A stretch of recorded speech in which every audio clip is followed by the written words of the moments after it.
जी बिस्मिल्लाहिर्रहमानिर्रहीम, अस्सलाम वालेकुम। मैं हूं बिलाल अहमद। उम्मीद है आप सब खैरियत से होंगे। खौफ की अलामत तस्वुर किया जाने वाला अजमल पहाड़ी सक्खर जेल से ज़मानत पर रिहा हो चुका। ये खबर इतनी ही आप सुन चुके हैं, लेकिन सक्खर जेल से रिहाई के बाद अजमल पहाड़ी घर जाने के बजाय कौन सी पॉलिटिकल पार्टी के दफ्तर पहुंचा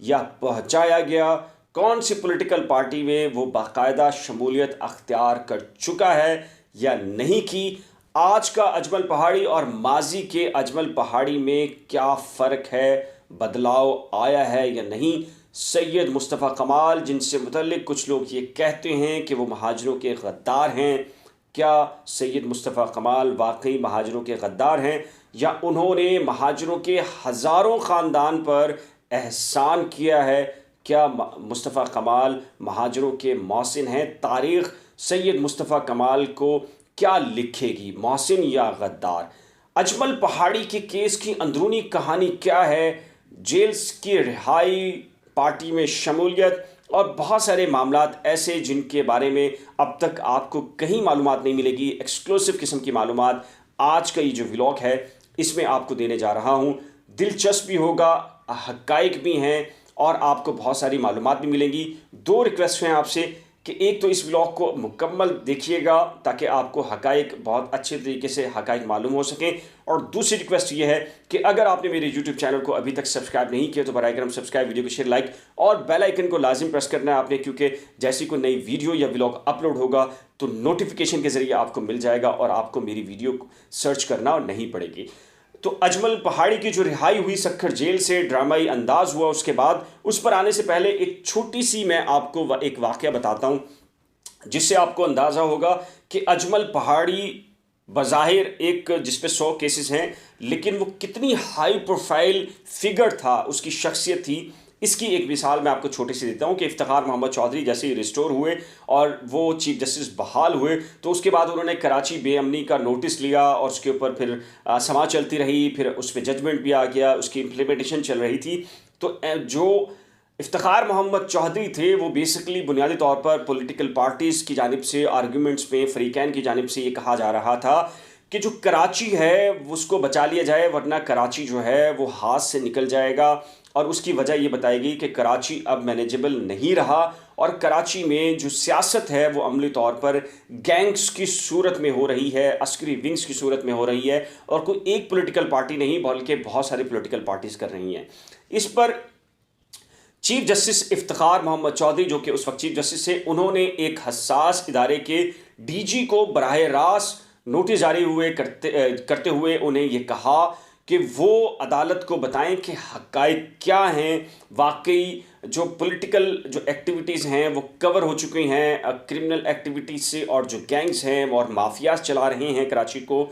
तो एक हसास इदारे के आला तरीन अफसरान सुप्रीम कोर्ट कराची रजिस्ट्री पहुँचे, उसकी समाअत हुई, लेकिन वो समाअत चूँकि हसास थी तो वो चैम्बर में उसकी समाअत की गई, और जो ब्रीफिंग थी उसमें जो वीडियोस और जो स्टेटमेंट्स और जो तमाम हक़ाइक़ रखे गए उसमें सरे फहरिस्त अजमल पहाड़ी का वीडियो स्टेटमेंट था, जिसमें अजमल पहाड़ी ने ये बताया कि वो किस तरीके से उसने भारतीय फ़ौज से तरबियत हासिल की, इंडियन एजेंट रॉ बना और उसके लिए वो काम करता रहा, कैसे तरबियत के बाद वो कराची के अंदर वायलेंस करता रहा, मर्डर्स किए उसने, कत्ल किए और किसकी डायरेक्शन पर किए। वो तमाम तर जो तफसीलात थी वो अजमल पहाड़ी की एक वीडियो थी जो कि चीफ जस्टिस के सामने रखी गई थी, और बहुत सारे और हक़ाइक़ थे। जिसके बाद चीफ जस्टिस इफ्तिखार मोहम्मद चौधरी ने ये हुक्म दिया था कि कराची को, जो कराची की सियासत है उसको, जो कराची तो जो तशद्दुद है उससे अलग किया जाए। और उसी के बाद आपने देखा जो कराची में ग्रेजुअली काम शुरू हुआ और तमाम तर जो हालात तब्दील होना शुरू हुए, रेंजर्स की एक्टिविटीज़ हों, सैयद मुस्तफ़ा कमाल का एक नई पॉलिटिकल पार्टी बनाना, और आज का जो कराची है वो अगर माजी के कराची से अलग हुआ है तो वो जो सीक्वेंस मैंने बताया है कि इफ्तिखार मोहम्मद चौधरी उनका ऑर्डर और अजमल पहाड़ी वो शख्स था जिसकी हाई प्रोफाइल जेआईटी और उसके जो स्टेटमेंट्स थे वो इफ्तिखार मोहम्मद चौधरी ही नहीं बल्कि उस वक्त का जो लार्जर बेंच था उसके सामने दिखाए गए थे। अब आते हैं अजमल पहाड़ी के केस की जानिब। अजमल पहाड़ी के केसेस तकरीबन को 50 से ज़्यादा उसके गिरफ़्तार किया गया था। उसमें वो गाहे बगाए ज़मानतों पर रिहा हो चुका है। सक्कर जेल मुंतकिल किया जा चुका था क्योंकि सेंट्रल जेल में ये कहा जाता था कि MQM चूँकि एक उसकी एक लॉबी मौजूद है और यहाँ पर सहूलियात मिलती हैं, तो सक्कर मुंतकिल किया गया था। अब ये बताया गया है कि एक अहम केस में भी सक्कर से अजमल पहाड़ी ज़मानत पर रिहा हो चुका है। जब वो गिरफ़्तार था और जेल में था तो क्लीन शेव था, लेकिन जैसे ही वो रिहा हुआ है तो लंबी दाढ़ी है, माशाल्लाह से सर पर टोपी है और ये कहा जाता है कि अजमल पहाड़ी तब्दील हो चुका है। ये क्लेम है, ये मेरा दावा नहीं है, ये जो मालूमात हैं वो मिली हैं। अच्छा, अब आते हैं जब सक्कर जेल से अजमल पहाड़ी रिहा हुआ तो कहा जाता है, जो ज़राए बताते हैं कि फ़ैमिली, अहले खाना, वकील, जो पार्टीज़ थीं, जो लोग थे मौजूद थे, वो उसको वेलकम करने के लिए जेल के बाहर मौजूद थे और जेल इंतज़ामिया से राब्ते भी कर रहे थे। लेकिन बताया गया कि कुछ लम्हात के बाद जब रात की ताख़ीर हो गई तो जेल इंतज़ामिया की जानिब से बताया गया कि अजमल पहाड़ी जेल से जा चुका है। कौन लेकर गया, कैसे गया, ये नहीं पता अहले खाना को, लेकिन ये बताया गया था कि उसको रिहा कर दिया गया है। फिर मालूम हुआ कि अजमल पहाड़ी PSP के अंदर शमूलियत अख्तियार कर ली है अजमल पहाड़ी ने, और कहा गया है कि अजमल पहाड़ी को कहा गया है कि अगर आपने माजी के गुनाहों से तौबा कर ली है और आइंदा आप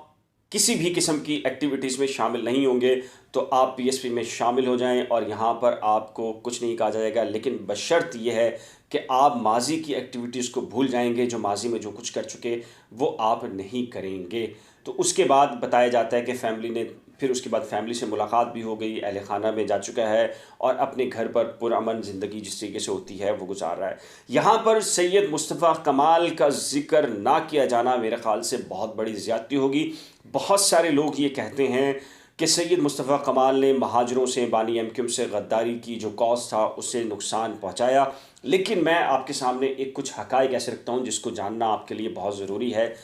अजमल पहाड़ी कोई पहला शख्स नहीं है जिसे PSP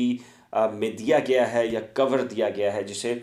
कराची के ऐसे हज़ारों नौजवान थे जो कि रॉ एजेंट बन चुके थे या अस्करी विंग में जा चुके थे या उनके ख़िलाफ़ मर्डर्स के केसेस थे या स्टेट के ने उनके बारे में क्रॉस लगा दिया था, यानी कि या तो वो मुकाबलों में मारे जाते या ज़िंदगी भर वो लापता रहते या वो जहनी मरीज़ बन जाते। ऐसे हज़ारों नौजवान थे जिनके बारे में स्टेट अपनी पॉलिसी क्लियर कर चुकी थी कि ये एंटी स्टेट एलिमेंट्स हैं, लेकिन सैयद मुस्तफ़ा कमाल, अनीस कायम खानी वो लोग हैं जिन्होंने वो तमाम तर जो लापता महाजरों के नौजवान थे, जिनकी फैमिलीज़ थीं, जिनके 4-4, 3-3 बच्चे थे, उन सबको गाहे बागाहे वापस लेकर आए हैं, पार्टी के अंदर शमूलियत अख्तियार की है, उनकी ज़मानतें हो रही हैं और वो बाहर आ रहे हैं। इस शर्त के ऊपर आ रहे हैं कि वो माजी के अंदर जो कुछ कर चुके वो फ्यूचर में नहीं करेंगे। और बताया जाता है कि जितने भी लड़के अब तक बाजियाब हुए हैं वो तमाम के तमाम माजी से गुनाहों के तौबा कर चुके हैं और अब शराफत की ज़िंदगी गुजार रहे हैं, अपने अहला खाना के साथ ज़िंदगी गुजार रहे हैं। तो अब अगर आप महाजरों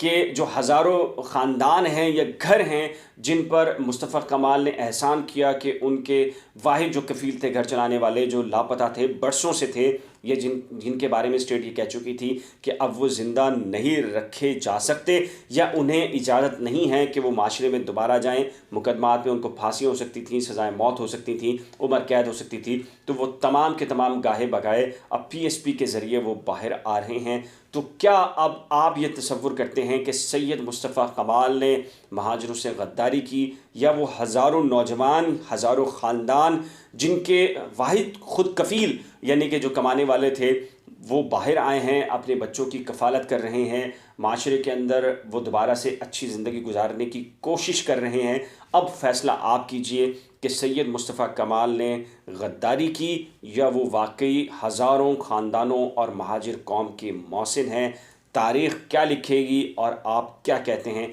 नीचे दिए गए कमेंट सेक्शन में अपनी कीमती राय का इज़हार ज़रूर कीजिएगा। अगर आपने मेरे YouTube चैनल को अभी तक सब्सक्राइब नहीं किया तो बराए करम सब्सक्राइब, वीडियो को शेयर, लाइक और बेल आइकन को लाज़िम प्रेस कीजिएगा। अल्लाह हाफ़िज़।